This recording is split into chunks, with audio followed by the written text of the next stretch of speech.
Hi everyone. Today I'm gonna do a set of problems for solving coding interview questions. So that'll involve probably many different algorithms like DFS and BFS. But I'll start from the really basics because I like to tackle easy ones. We'll eventually get there to find the medium to hard ones as well, since we don't want to clog our experience with doing only the easy ones because it won't be advancing our interview skills that much better.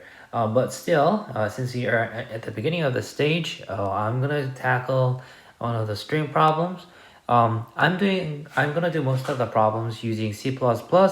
I know that Carbon has come up, but I still like the low level style language, and then the variety of things that it can do to fix the machine, and even implement or troubleshoot a lot of things that a high level cannot do. Only understand in the high level does not really help to implement things on the low level. So I'm gonna do C++, and that's the choice of my language. And today I'm gonna tackle the problem, find if a string is a permutation of another string. So for example, if say we have a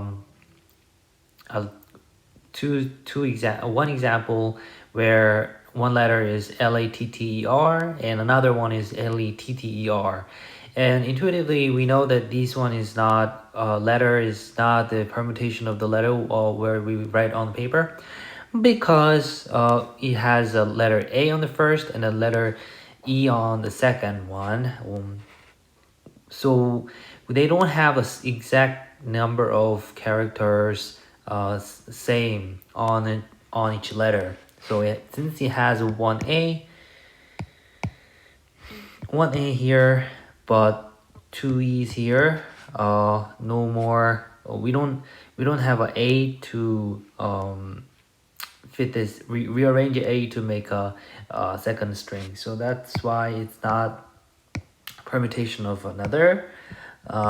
In the function we run it, it's gonna return false. But if you have a letter word string like holo and low, then it's gonna return as true because it has the exact same number of characters in the string, one H, two O's, and one L for holo. Same here on the second set of second set of letter Lu, one L, two O, and one H. So they are the permutation of another. Intuitively speaking, these are pretty straightforward. We can iterate through each character of the string and then compare whether those strings exist in another string. So let's see.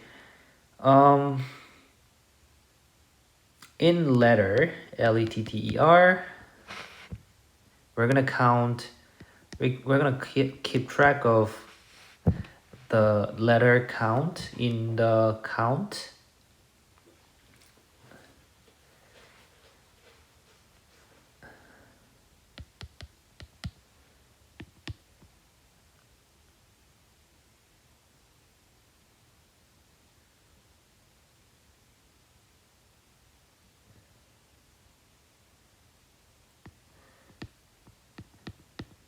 The length will be max character.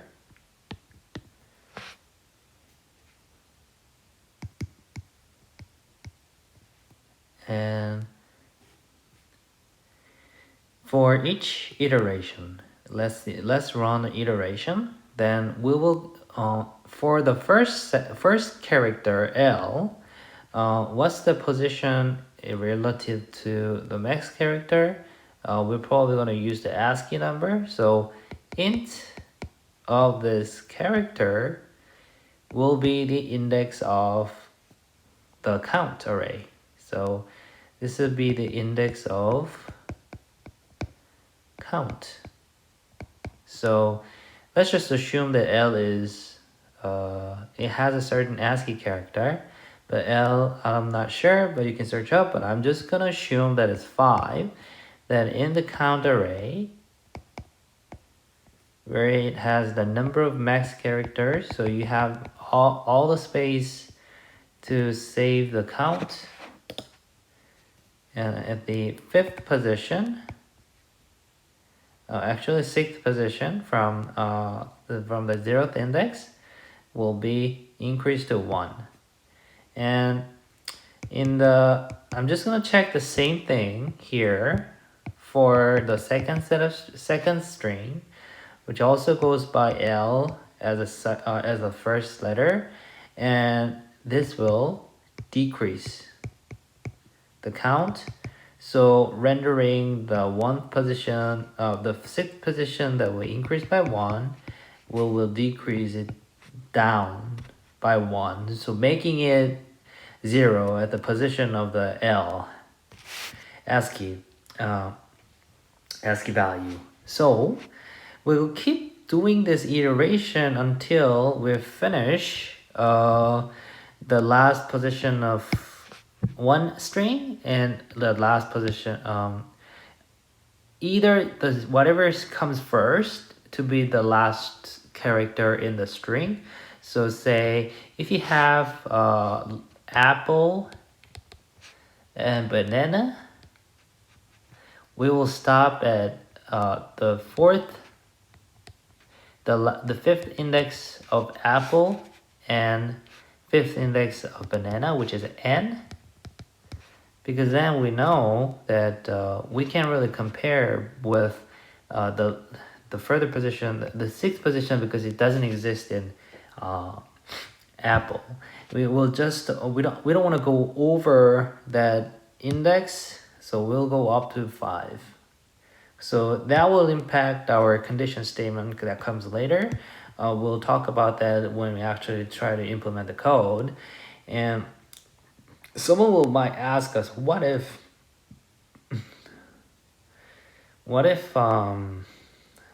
those indices are different? So that's what's gonna hinder us from understanding this thing, is we are going to bring their size. So say we have a string A and a string B of different sizes, then we know from the get-go they have different number of characters of certain strings. So rendering our function to return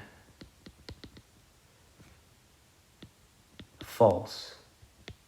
So that's our first check, that if the length of the strings are different, then they're not going to be permutation of another string, so we're going to return false. Once that check is passed, if they have the same number of number of characters in a string, then that's what we are going to do as an iteration on each letter of the string. So that's what we do. And if once we finish creating the array counter to count the number of the nth position strings by increasing for the first and then decreasing on the second string, we will iterate through this counter and find out that is there any non-zero value. Because if it has non-zero value, that means that they don't have the same number of characters in that string. So if you see any of those non-zero values within the counter array, then we should return false as well.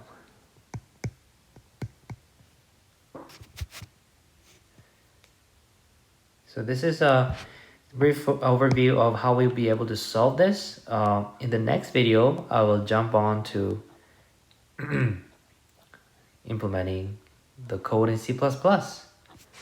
Thank you, everyone.